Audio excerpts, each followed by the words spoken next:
Okay, hello everyone. Today we're going to multiply radical binomials. All right, this is a binomial here. It has two terms, and these are two binomials. We're going to multiply them together. You might remember we did this with linear terms when we created a quadratic.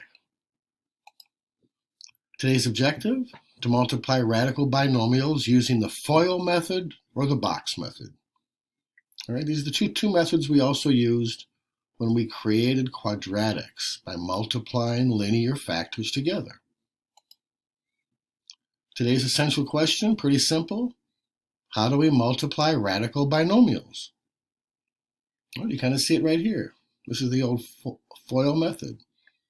Basically, guys, you take each term in the first binomial and multiply it times each term in the second binomial.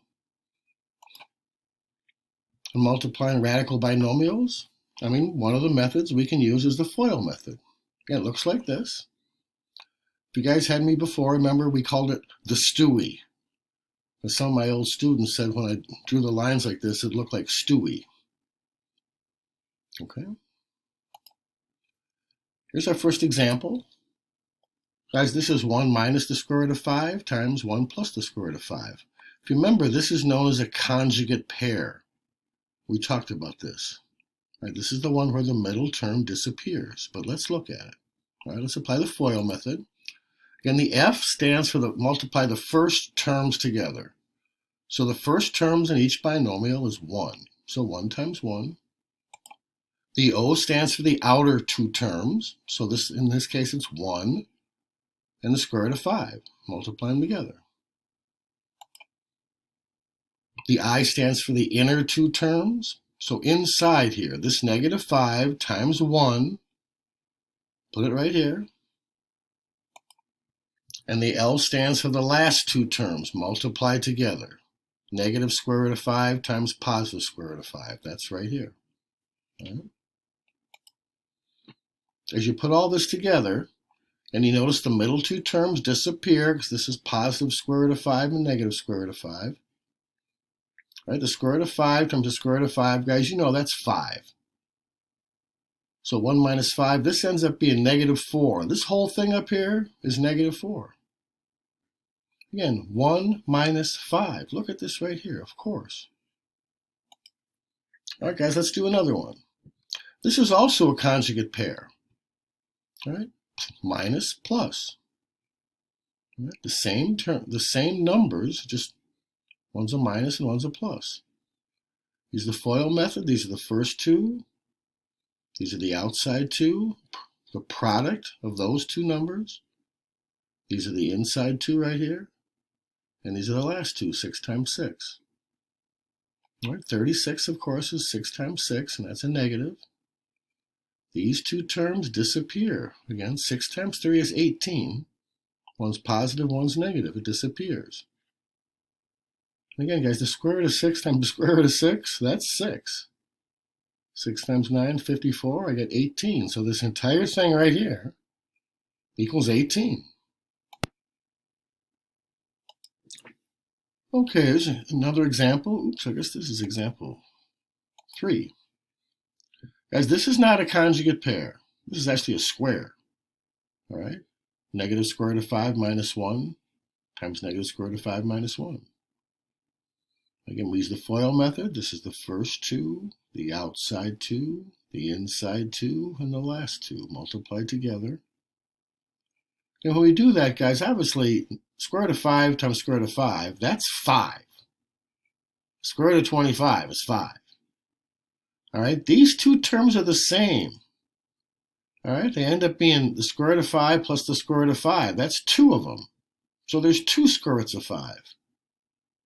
And then the last term is 1. All right, there's a negative here and a negative here, so it becomes positive 1.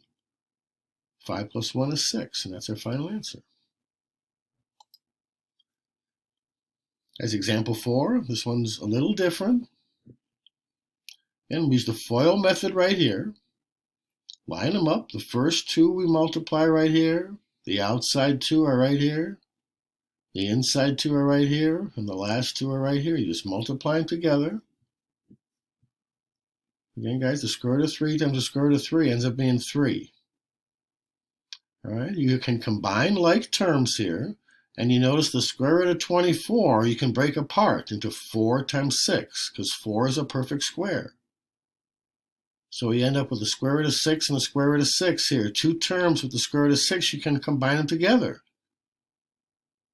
So we end up with 4 square roots of 6. Combine all the numbers then together, you get 12. Guys, we're going to look at the box method too, in case you guys like the box method. This example 5. Again, guys, this is a binomial right here. Negative the square root of 2 minus 3 times the square root of 2. And that's in blue right here. You can write those two terms right here. And the second binomial, you can write it on top right here. That's the one in red. Then you multiply the rows times the columns. That's everything in green right here, the products of the rows and the columns. And then you look for like terms that you can combine together, like radicals that you can combine together. And that's what they're doing here. Of course, the square root of 16 is 4. And these two square roots of 2, you can put them together. That's where the negative square roots of 2 come. All right?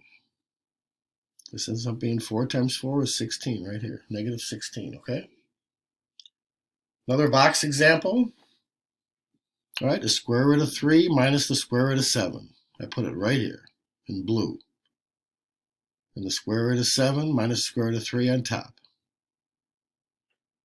All right, you multiply these out and combine like terms. And you can see there's a square root of 21 right here and a square root of 21 right here. Put them together. So now there's 2 square roots of 21 in our final answer.